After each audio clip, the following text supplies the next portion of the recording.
រឿងចម្រូងចម្រាសរឿងគម្រោងសហការរបស់នាងរស់ស៊ូគេដឹងឮពេញចំនួននៅជាងជើអស់ហើយថ្ងៃនេះគ្មានអ្នកណាជឿសម្ដីនាងទៀតទេស្ថានភាពនាងពេលនេះគឺគ្រោះថ្នាក់ខ្លាំងណាស់លីនរស់ស៊ូមើលភ្នែកឲ្យច្បាស់មហាសេដ្ឋីចំនួនជាងជើទាំងអស់សុទ្ធតែនៅទីនេះអ្នកណាហ៊ានជួយនាងខ្ញុំផ្ដល់ឱកាសចុងក្រោយឲ្យនាងសុំទោសខ្ញុំភ្លាមសុំទោសខ្ញុំឲ្យស្មោះត្រង់រួចតាមខ្ញុំទៅបន្ទប់សន្តាគារនេះជាឱកាសចុងក្រោយហើយសុំទោសខ្ញុំភ្លាមរួចតាមខ្ញុំទៅលើបន្ទប់សន្តាគារចំណែកអង្គរៈអួតអាងនៅក្បែរនាងនេះខ្ញុំនឹងធ្វើឲ្យនាងឃើញផ្ទាល់ភ្នែកថាខ្ញុំនឹងឲ្យគេវាបំបាក់ឆ្អឹងវាមួយរហូតដល់វាក្រាបនៅក្រោមជើងខ្ញុំដូចឆ្កែងាប់ឈិនសាងយូគុំសុបិនអីទោះខ្ញុំស្លាប់ក៏មិនលុតជង្គង់ឲ្យអាត្រឆានដូចជាឯងដែរមិនស្ដាប់ពាក្យល្អប៉ែជាចង់ញ៉ាំស្រាពីណីចាប់វាទាំងពីរនាក់ទៅព្រឹកនេះខ្ញុំទៅតែបំបាក់ដៃឯងមួយខាងហាក់ដូចជាមិនរៀងចាសោះខ្ញុំបានផ្ដល់ឱកាសរស់ឲ្យឯងហើយក្នុងពេលដែលឯងប្រញាប់ទៅស្លាប់បែបនេះខ្ញុំនឹងបំពេញបំណងឯងលោកសិនឆាងហ្វឹងប្រធានក្រុមហ៊ុនមូថុនស៊ីងហ៊ឺប្រចាំតំបន់អាស៊ីប៉ាស៊ីហ្វិកមកដល់ហើយ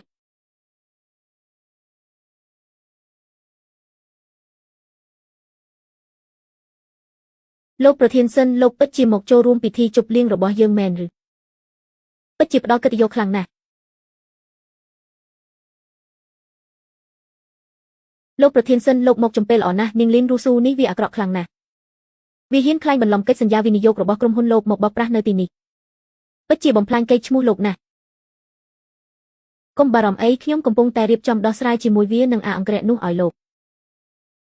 គ្រាន់តែលោកបញ្ជាខ្ញុំនឹងឲ្យគេបំបាក់ជើងវាទាំងពីរដើម្បីឲ្យលោកអស់កំហឹងឯងជានរណាហ៊ានហៅឈ្មោះនាងលីន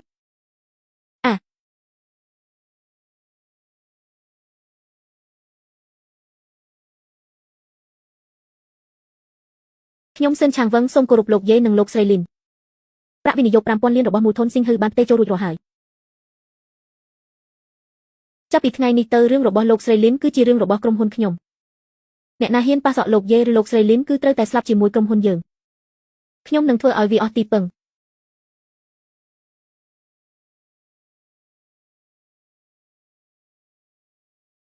លោកយាយប្រាក់ 5,000 លានបានចូលក្នុងកន្នីសម្ងាត់ហើយប្រើប្រាស់បានគ្រប់ពេលត្រូវការឲ្យខ្ញុំកំទេចត្រកូលឈិនទេមិនទាន់ទេឆ្មាចាប់កណ្ដុរបើចាប់បានភ្លាមវាមិនសប្បាយទេខ្ញុំចង់ឲ្យពួកគេបាក់ទឹកចិត្តបន្តិចម្ដងរហូតដល់អស់សង្ឃឹមយល់ហើយលោកប្រធានអូលីនធានឲ្យមីងពិតជាស្រឡាញ់ក្មួយចេញពីចិត្តមែនមីងនៅឯពិធីក្មួយការពារក្មួយស្រីមីងមើលទៅដូចជាទេពម្សុទ្ធចុះមកចាប់ជាតិអីចឹងមីងមើលមួយភ្នែកដឹងថាក្មួយជាមនុស្សមានសមត្ថភាពពិតមែនហើយលីនធានក្មួយមានទំនាក់ទំនងបែបណាជាមួយប្រធានសិនទើបគេគោរពក្មួយម្លេះបើក្មួយប្រាប់ពីដើមមកពូប្រកាសជាមិនប្រព្រឹត្តបែបនេះដាក់ក្មួយទេថ្ងៃស្អែកពូនឹងឲ្យគេរៀបចំបន្ទប់ធំជាងគេក្នុងផ្ទះឲ្យក្មួយមកស្នាក់នៅលោកនិងលោកស្រី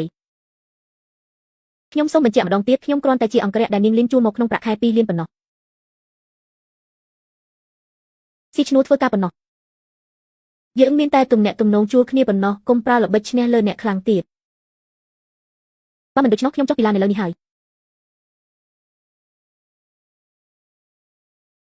យាយលីងធានឯងនៅលើអាចកំបាំងអ្វីទៀត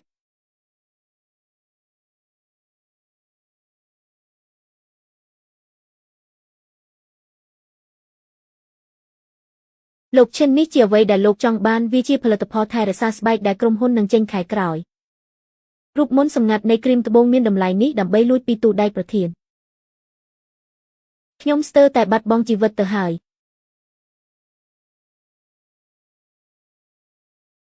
ល្អណាស់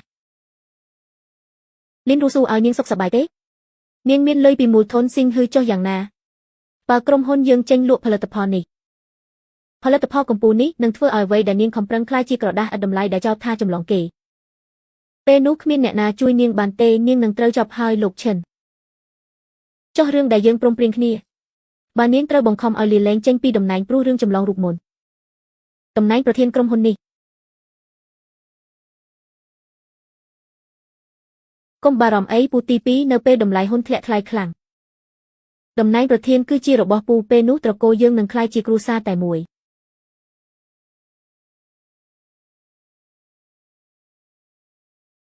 ចំណែកអាអង្ក្រែឈ្មោះយេលីងធានខ្ញុំនឹងឲ្យវាទៅសុំទាននៅផ្លូវថ្នល់ខ្ញុំនឹងឲ្យវារស់មិនបានស្លាប់មិនរួចក្រុមប្រឹក្សាទាំងអស់ដោយសារការវិនិយោគ 5,000 លានក្រុមហ៊ុនយើងបានងើបឡើងវិញហើយខែក្រោយយើងនឹងចេញផលិតផលដែលយើងត្រៀម5ឆ្នាំមកនេះគឺគ្រីមទឹកកកត្បូងផលិតផលនេះនឹងផ្លាស់ប្ដូរទីផ្សារថែរក្សាស្បែកទាំងមូលក្នុងជាងជើ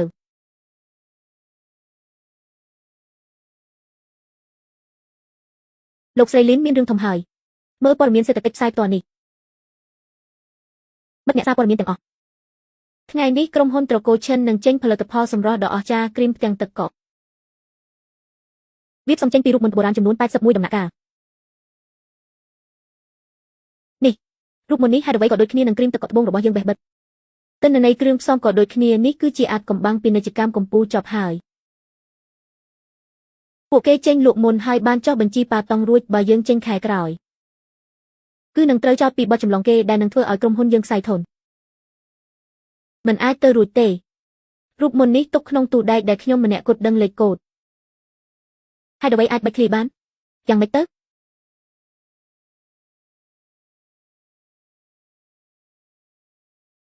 ស្ងាត់ទាំងអស់គ្នារੂស៊ូពូពិតជាខកចិត្តនឹងក្មួយខ្លាំងណាស់ក្មួយធ្លាប់និយាយថាមានតែក្មួយម្នាក់ដែលដឹងលេខកូដទូដែកចុះរូបមន្តនេះវាហើរទៅដល់ដៃត្រកូលឈិនដោយរបៀបណាពូទី2ខ្ញុំហ៊ានយកជីវិតធានាថាខ្ញុំមិនបានបែកឃ្លីឡើយក្នុងនេះត្រូវតែមានអ្នកក្បត់សុំពេលវេលាខ្ញុំបន្តិចខ្ញុំនឹងរកការពិតឲ្យឃើញរកអ្វីទៀតអ្នកក្បត់គឺនៅចិត្តបង្កើយនេះឯងក្រុមប្រឹក្សាទាំងអស់សាកគិតមើលតើអ្នកណាដែលមិនដឹងប្រវត្តិច្បាស់លាស់ហើយនៅជាមួយនាង24ម៉ោងអ្នកណាមានឱកាសប៉ះពាល់ទូដែកក្នុងបន្ទប់ប្រធានពិតមែនហើយកាលពីយប់មិញអង្គរៈនេះហើយដែលទៅបង្ករឿងជាមួយត្រកូលឈិនថ្ងៃនេះត្រកូលឈិនក៏បានរូបមន្តសម្ងាត់ទៅតើអាចជួបជុំគ្នាឯងបានយ៉ាងនេះប្រកាសជាវាលួចរូបមន្តទៅប្រគល់ឲ្យត្រកូលឈិនហើយអាចឆ្កែស៊ីក្នុងខំក្រៅឯងបានប៉ុន្មានពីត្រកូលឈិនទើបមកបំផ្លាញក្រុមហ៊ុនយើងពូទី2និងក្រុមប្រឹក្សាទាំងអស់អ្នកកំពុងតែចាប់ប្រកាន់មួបង្កាច់លីនធានមិនមែនជាមនុស្សបែបនោះទេគ្មានភស្តុតាងច្បាស់លាស់ហេតុអ្វីបានជាចោទគេបែបនេះភស្តុតាងគឺកម្មវិធីសម្ពោធរបស់ត្រកូលឈិននោះអីលីនរੂស៊ូនាងពិតជាលងស្នេហ៍អាមនុស្សនេះខ្លាំងណាស់ទើបហ៊ានការពារចារកម្មពាណិជ្ជកម្មបែបនេះដល់ថ្នាក់មិនគិតពីមូលដ្ឋានគ្រឹះត្រកូលលីនដែលកសាងរាប់សិបឆ្នាំលីនរੂស៊ូបានបាត់បង់ការវិនិច្ឆ័យនាងកំពុងតែរុញក្រុមហ៊ុនទៅរកជ្រោះមរណៈដើម្បីក្រុមហ៊ុនយើងខ្ញុំស្នើឲ្យចាប់ផ្ដើមដកហូតតំណែងនាងភ្លាមដកហូតតំណែងប្រធានលីនរੂស៊ូហើយប្រគល់អំណាចឲ្យយើងវិញខ្ញុំយល់ព្រមលោកអនុប្រធានលីនមានបញ្ហាលើការគ្រប់គ្រងបុគ្គលិកដែលចម្រូងចម្រាសសូមបកស្រាយ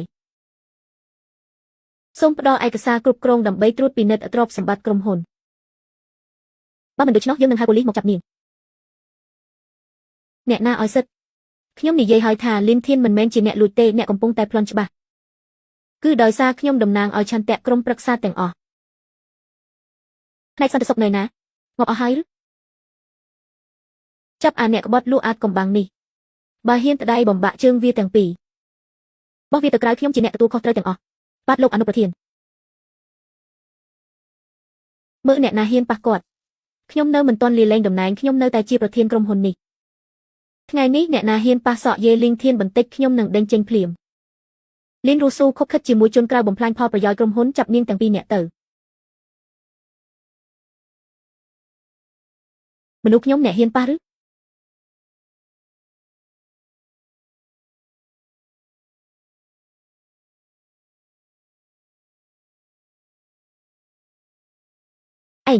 ឯងចង់ធ្វើអ្វីនេះជាក្រុមហ៊ុនលីនឯងជាឃាតករជឿទេថាខ្ញុំហៅប៉ូលីសហៅប៉ូលីសល្អណាស់ល្អឲ្យប៉ូលីសមកពិនិត្យមើលថាកាលពីយប់មិញម៉ោង2តើនរណាជាអ្នកលុបចូលក្នុងបន្ទប់ប្រធានប្រើឧបករណ៍ដោះគោដើម្បីបើកទូដែកឯងកុំមកមួយបង្កាច់ខ្ញុំមិនដឹងឯងនិយាយអ្វីទេខ្ញុំមិនដឹងកាមេរ៉ាខូចយូរហើយឯងយកអ្វីមកបញ្ជាក់ខ្ញុំមិនចាំបាច់បញ្ជាក់ទេព្រោះអ្វីដែលឯងខំលួចទៅគឺជាក្រដាស់ដែលខ្ញុំទុកចោលឲ្យឯងលួចដោយចិត្តណា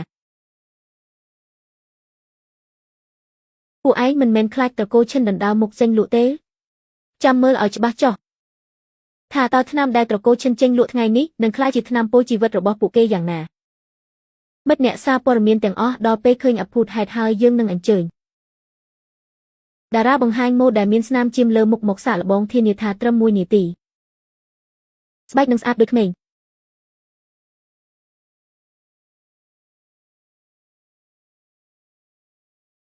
ឈឺណាស់មុខខ្ញុំឈឺខ្លាំងណាស់ដូចគេដុតជួយផងលោកឈិននេះឬផលិតផលចំនួនថ្មីរបស់ក្រុមហ៊ុនអ្នកនេះវាថ្នាំពុលបំផ្លាញមុខមាត់ច្បាស់ហេតុអីអញ្ចឹងកាត់ការផ្សាយផ្ទាល់ភ្លាមហៅប៉ូលីសទិញពួកគេចេញទៅហេតុអីក៏ទៅជាបែបនេះខ្ញុំបានឃើញផ្ទាល់ភ្នែកថាគេយកវាចូលក្នុងទូដែកហេតុអ្វីក៏คล้ายជាថ្នាំពុលនោះជារូបមន្តចាស់ដែលខ្ញុំបោះចោលកាលពី5ឆ្នាំមុនវាមានសារធាតុពុលពីរប្រភេទបាលីបញ្ចូលគ្នានិងបង្កើតជាជាតិពុលខ្លាំង